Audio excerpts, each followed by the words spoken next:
Para anggota sudah habis, tapi sebelum kepimpinan saya bolak-balik dikirimi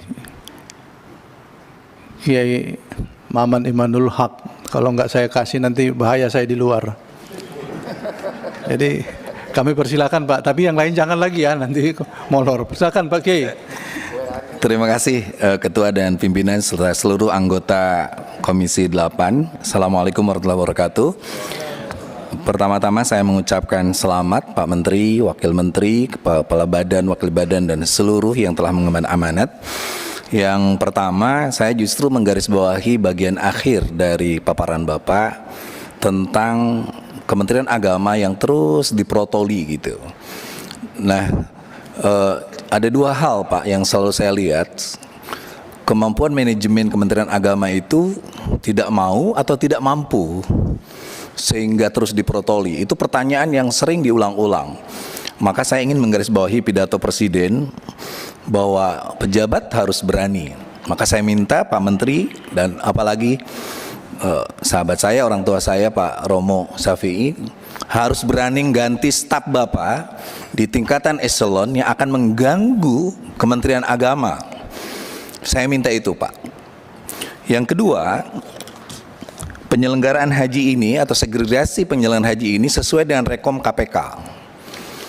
Yang pertama, bahwa regulatornya ada di Kementerian Agama.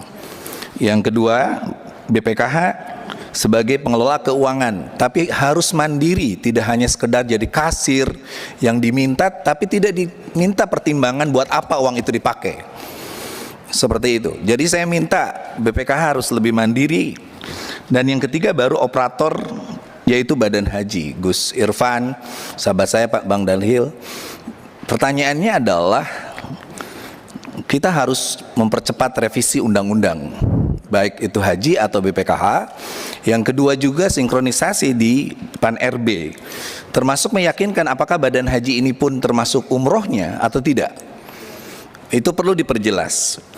Yang ketiga, mohon Pak Menteri, dua titik penting itu adalah jangan sekali-kali tidak berkomunikasi dengan DPR, dengan Komisi 8. Komunikasinya harus lancar.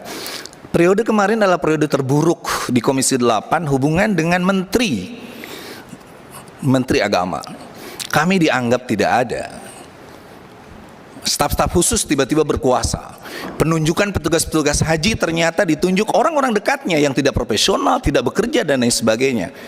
Saya yakin Bapak sebagai imam besar Istiqlal, guru saya, dan saya sering berkomunikasi dengan Bapak, itu tidak akan terjadi lagi di periode ini. Romo, tolong Romo. Romo itu pernah sumpah di depan Ka'bah bahwa Kementerian Agama ini harus bersih dan lain sebagainya. Saya akan tagih dia ketika hari ini jadi pejabat. Yang kedua, jangan mengabaikan DPR. Kalau DPR itu kan hanya institusi, kita bisa ngobrol baik-baik, tidak perlu menghindar-hindar ketika ada pansus dan lain sebagainya. Jadi tidak perlu takut, tidak akan ada apapun kecuali untuk perbaikan bangsa dan negara. Yang terakhir, saya ingin yang fatwa MUI itu dipercepat Pak Menteri Agama. Dalam tahapan kita itu kan ada fikih yang kita boleh berbeda, tetapi ada fatwa, public opinion yang tidak juga mewajibkan kita bisa. Nah justru kesempatan terakhir itu ada di al-hukumah, hakimnya. Jadi Kementerian Agama jangan juga menunda-nunda untuk fatwa MUI ini, karena masyarakat kadang nggak paham tahapan itu, tahapan dari fikih ke fatwa ke hakim. Hari ini Bapak hakimnya dan masyarakat harus tunduk bahwa pengelolaan dana maslahat ini atau penggunaan dana jamaah haji yang belum berangkat untuk yang berangkat itu adalah sesuatu yang diperbolehkan oleh agama. Seperti itu. Saya setuju soal fasilitasi tanajul dan lain sebagainya.